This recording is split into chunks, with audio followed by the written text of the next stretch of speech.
Oh, phone. Is your phone ringing on you? It's just making noise. You're popular. It's amazing how much noise these little devices make. You know, that's why I turn them off all the time. Yeah. And then people go, how come you missed my call? Because I turned it off. Because you called at the wrong time. That's right, exactly. I didn't have the phone right in my hand looking at it, waiting for you to call. It's called inappropriate call timing. Right. Yes. Alrighty. Look at that. We're live on YouTube. Whoop, whoop. Are we live on Facebook? Almost. I think Facebook, when you schedule them out, it won't go until like 2 minutes before. Oh, really? Yeah, it has. I forget exactly what it is. I think it's like 2 minutes though. Interesting. Yeah. But I got the social. I figured out the sequence of events required. Cool. Yay. So presupposing Elvis jumps in, I hope so. we'll be able to say hi.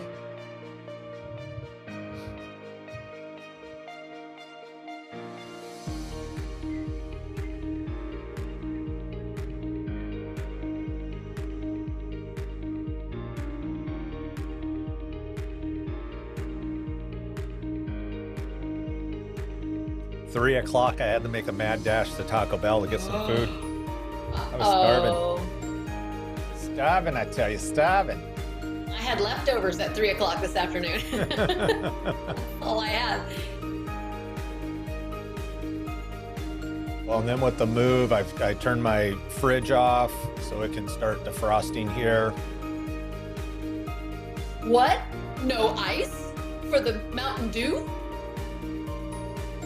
It's a sad, sad day. It's a sad day. Sad day. So when's Kyle come and help you? Supposedly on Saturday, but he says, well, flatbed do for a truck. And I'm like, as long as nothing falls off, it will, but I'm not really sure how you're going to keep stuff on. Stuff on it. I don't know.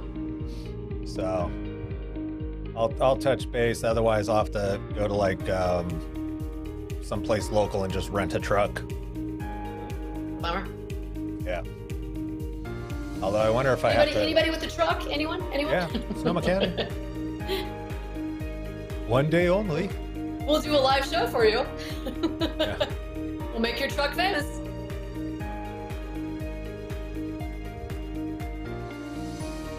Oh, so scaffolding. They're doing work on the building. I saw that. The building's looking really nice, actually. Yeah, so they have scaffolding that goes all the way up to the roof level. So it blocks all the sunlight that used to hit right on the glass. Right. It like night and day difference temperature wise. Wow, This office, that's amazing. Office does not warm up at all right now. Oh, So I'm having to run the heater all day, where right now I'd probably, 4 o'clock, I'd be opening the doors. Right. I'd be running the fan to circulate, trying to get the hot air. The AC might be turning on shortly. Amazing. Just a little, I'm like, oh, they just put like a little awning over it. Right, yeah. Make a huge difference. You ought to tell them. Yeah. Can you put that in the suggestion box Yeah. now that you're leaving? Yeah. Not worried about it. Not worried about it. Not anymore. Yeah. Yeah. It's all good. Yeah, if I was staying, I'd tell them just leave the scaffolding up. It's fine. No, you can't see your nice It adds view. a little layering effect in the background, It's like you're on a construction site. Yeah.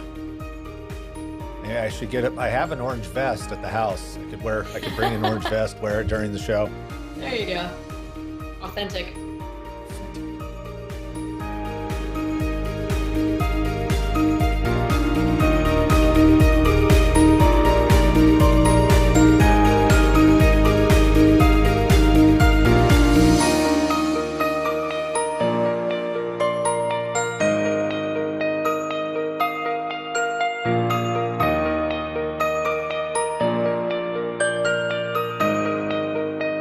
All right. Look, it's you. It's me. It's us. Together again. Hey, we're here. We're here. It's Tuesday. It must It's be Tuesday at 4 Tuesday. o'clock. I missed you last week. You were out having I fun know. somewhere. I was busy working. Working. I was working. I promise you I was working. Yes. I let everybody know if they, I'm sure once they saw my face, they're like, oh, where's Sue? And they logged off. Yeah. But for those that stayed on, I let them know that you were out having fun, tasting wine. Oh, And being a judge, though, not just wine tasting, but actually judging. Working, yes. working. But it sounded like you had a good time and enjoyed some delicious wines from around the country. Yeah, around North America. Yeah, North America, Canada, United States, and Mexico. 150 wines a day we tasted. Wow. Yeah, and great. Of course, when I mention it to friends that are not in the wine industry and don't understand the whole tasting process, the big question is always, at what point do you get drunk? Yeah. That's after it's all over, then you can swallow the wine and then you can go ahead and get drunk. Right. But I don't know if a lot of people necessarily know that you don't actually, you're tasting, but you're not partaking necessarily in the consumption of wine throughout the entire day. That is correct. Yes, it is on your palate. You might get a swallow just a little bit, but for the bulk of it, you're spitting it out. So it's the only way you will make it from the beginning of the morning to the end of the day. The only way you'll make it. Well, talking about spitting things out, we are going to spit out a wonderful show today, really talking about putting on your first event. So I think it's the big question that a lot of people have. Maybe may you be putting on your own event, or if you're an event planner and you're like, oh, yes, I really need to wrap my head around this virtual thing. What are some of the aspects, considerations that you need to take when putting on your first event? Exactly. That's what we're going to be talking about. That's what we're going to be talking about right after this.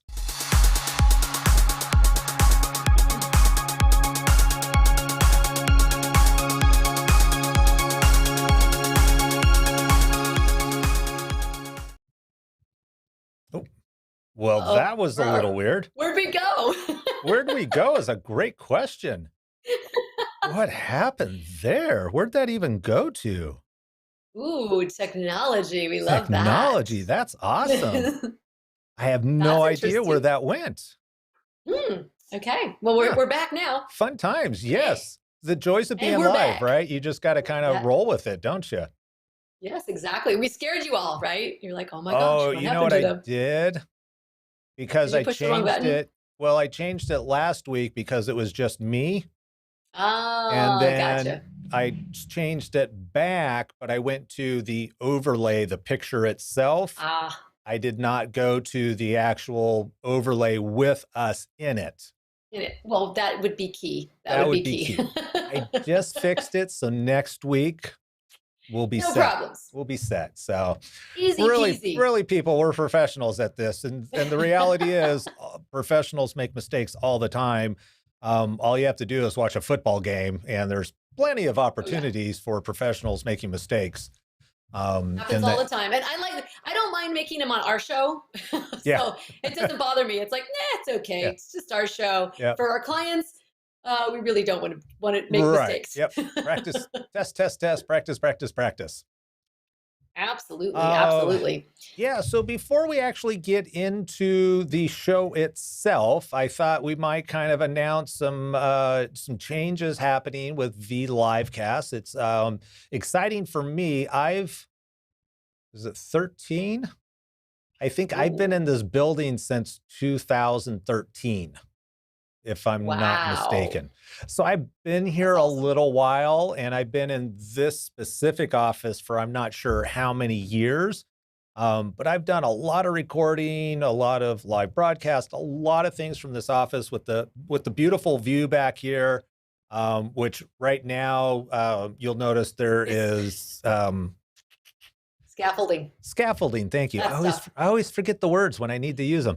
Anyhow, they're repainting the building, and so they're doing scaffolding, and so it looks great, or the building's looking better as they do it. But we're actually moving into an old skating rink. And I'm going to pause this video real quickly here.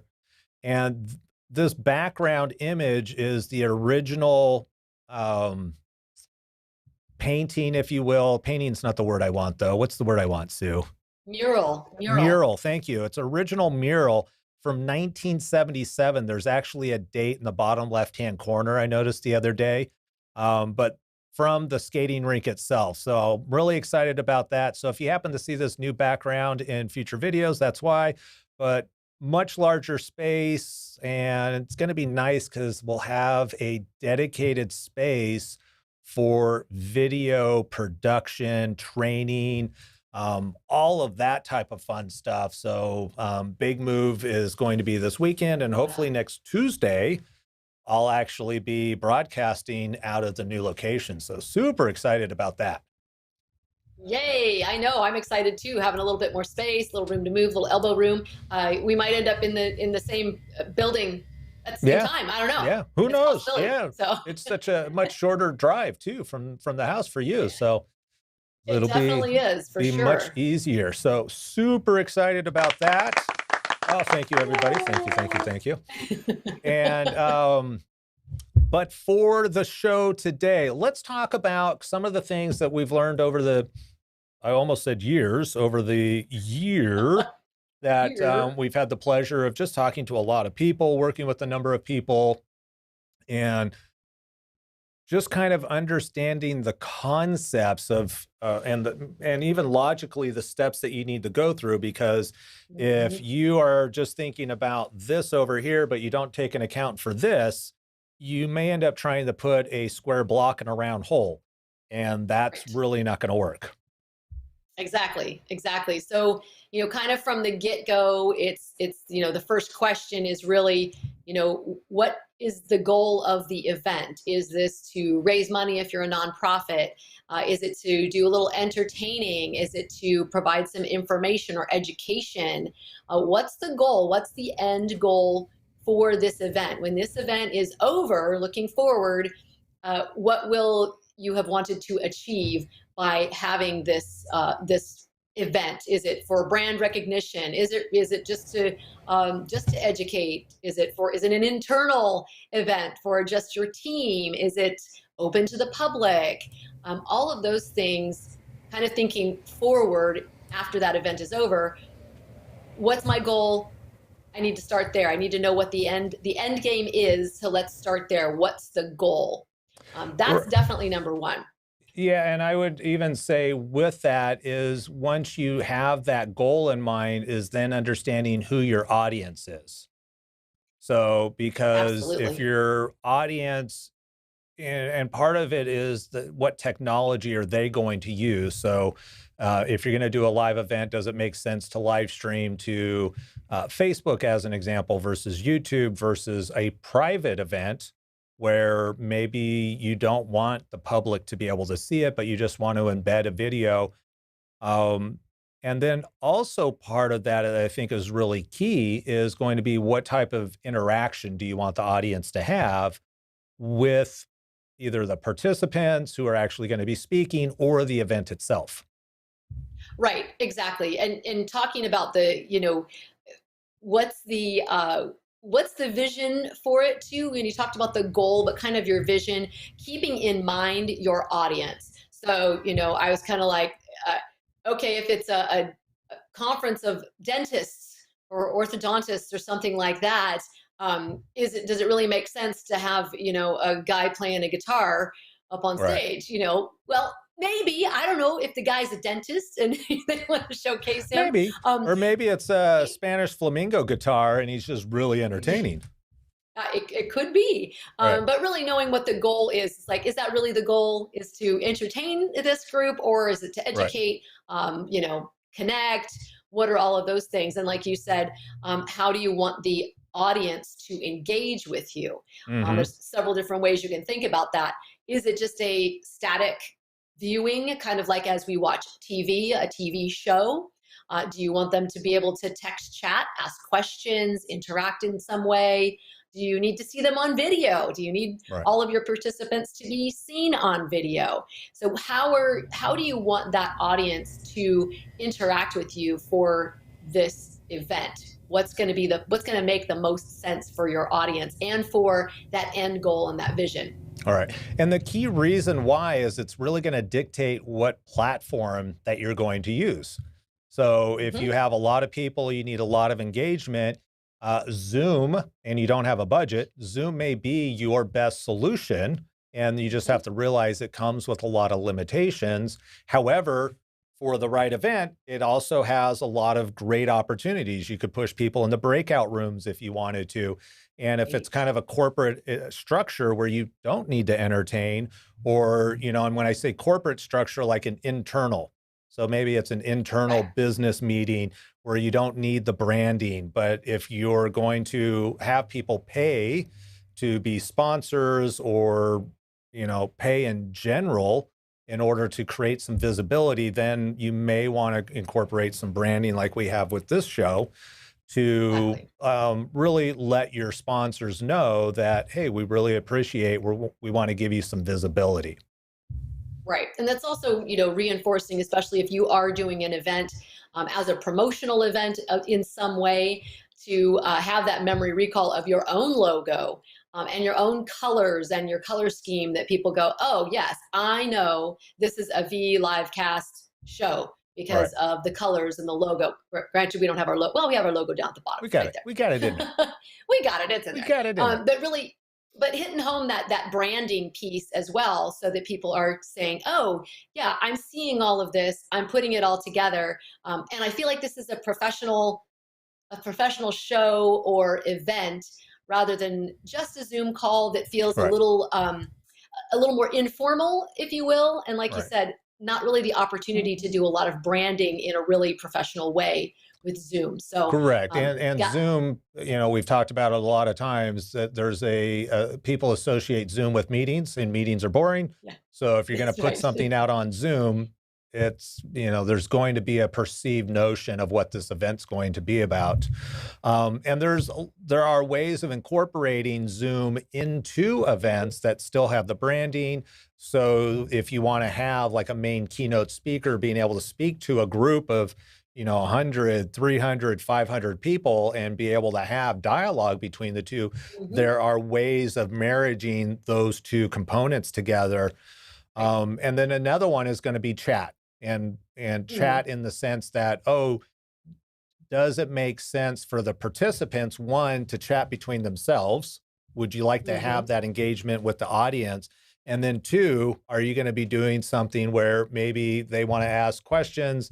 We just had an event over the weekend that had a cooking demo. And so it was nice to incorporate a different platform, Crowdcast as an example, where we were able to embed the video into Crowdcast, and now the audience is able to chat and ask questions. So you have some connection to the person on screen where you could actually post a question. You're not verbally able to ask a question, but through chat, you could actually put questions out there.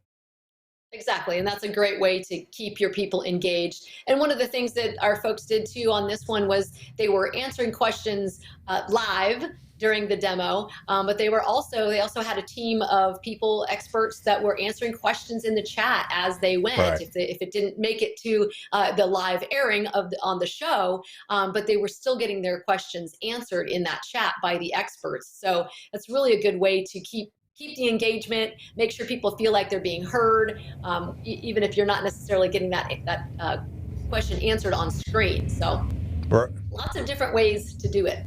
Right. And then if you want to take that engagement up another level, then there are platforms out there like AirMeet that we use for larger conferences, where not only can you now have people in the audience come up on stage, if you will, virtually through video chat to be able to connect with the speaker, but there's an option to have a lounge setting also where your guests can go off into the lounge and be able to network. And that's pretty unique these days. These are platforms that, 2 years ago really weren't that prevalent.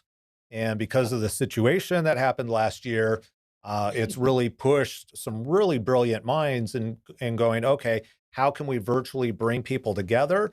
And you can have rooms up to like 8 people, chat rooms that are video chat with up to 8 people, engaging in conversation. And they might be talking right after the keynote speaker, as an example. You could say, oh, everybody go check out the lounge and network, and then come back in a Yes, half hour and we'll have exactly. our next speaker.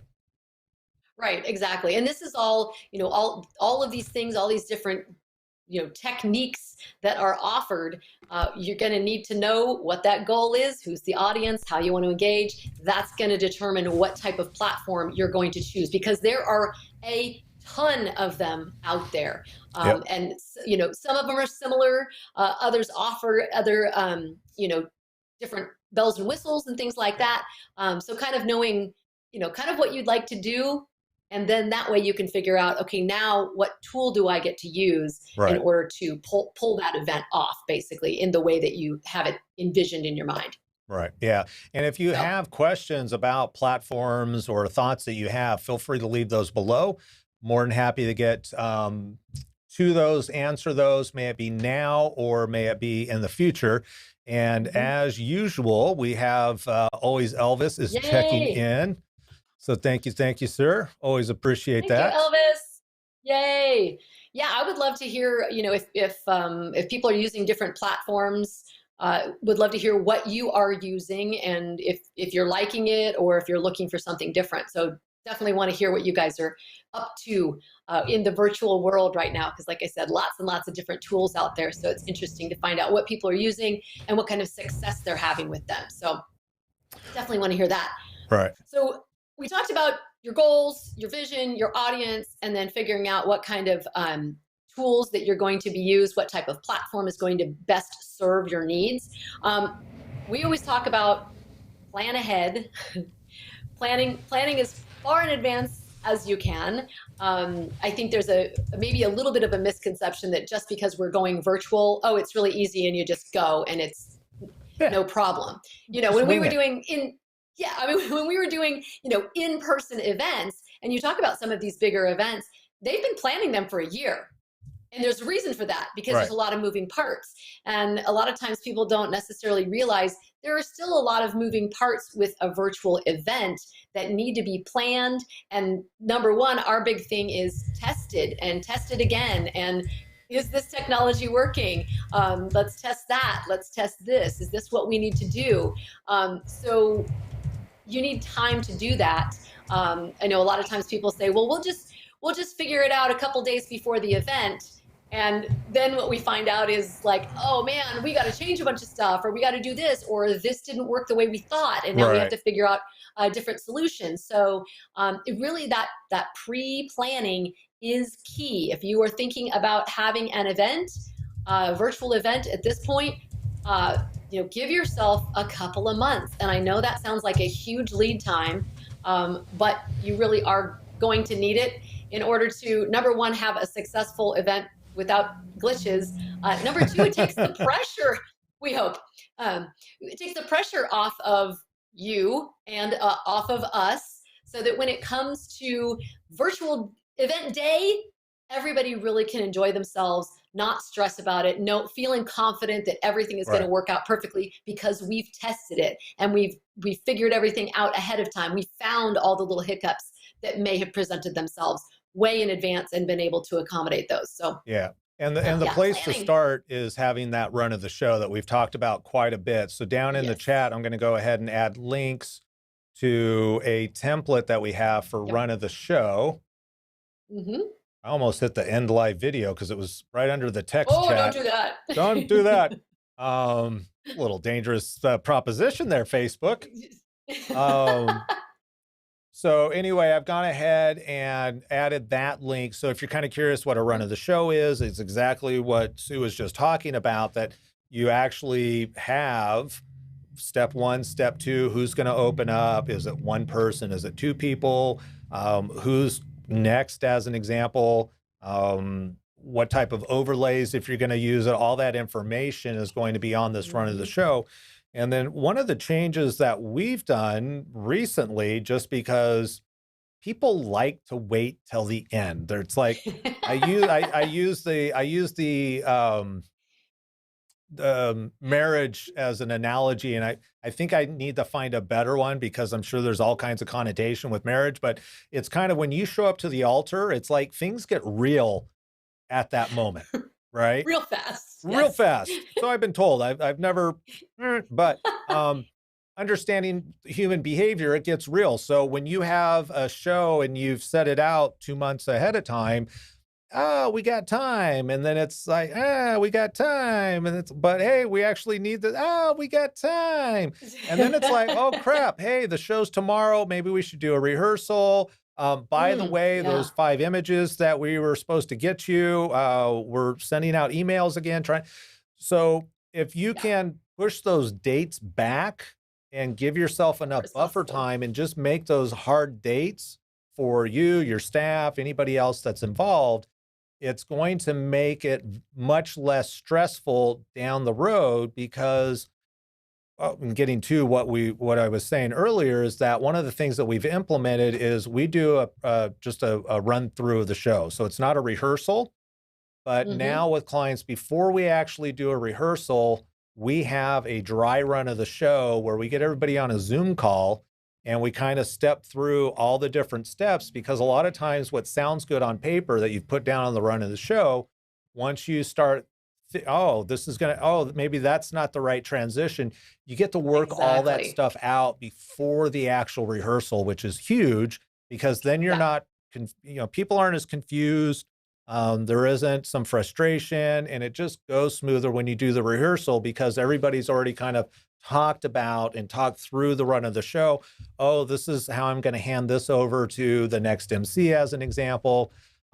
Makes life a lot easier. I know I appreciate it. I'm sure you appreciate it. Yes. And I think what I've Go ahead. I was going to say what I found too is, doing that little run through just via Zoom and kind of going over that run of the show, piece by piece.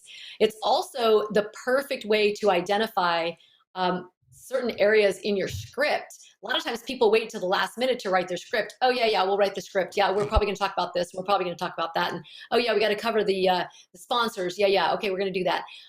But going through that run of the show and really looking at what's coming up next, what does the MC or the presenter need to be highlighting at that specific time? Right. So we've talked about before where it's like, during that run through and you go, oh, okay, I'm just going to do an intro and I'm going to do this and that. Okay, well, what's part of your intro? Oh, welcome everybody.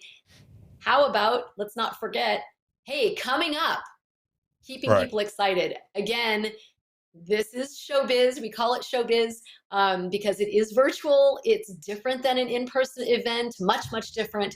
So you really need to, once again, keep that engagement. Just like when you go to watch the Ellen show and, she does the, hey, coming up, we've got X, Y, and Z, so that you stay there. You go, wait, I want to wait for that because I didn't know that was coming up.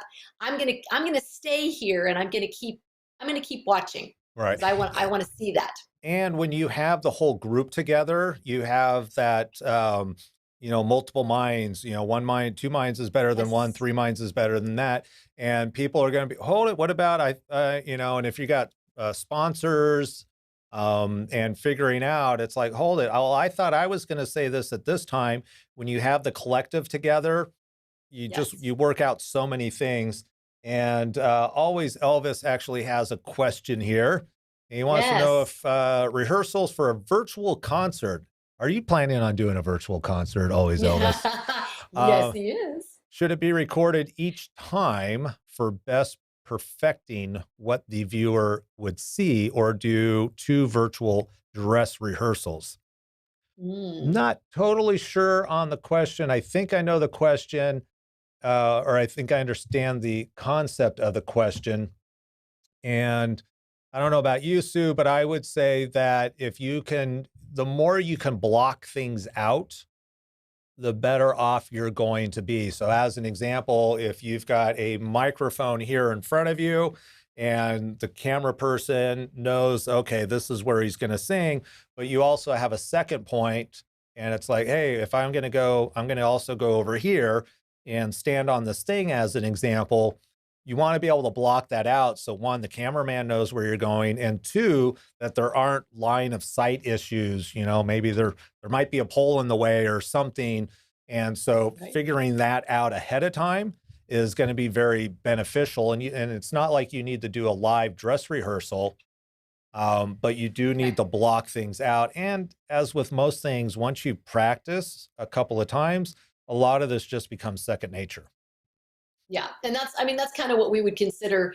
We do tech checks for those that are as a video call-in, where we're working with them to make sure that their audio and video and background and lighting and all that stuff is good.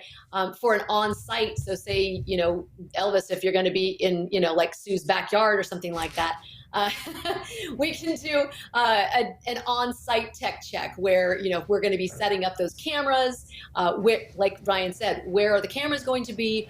Where is Elvis going to be? What are the locations where Elvis is going to be singing and performing? Will we be able to see the band?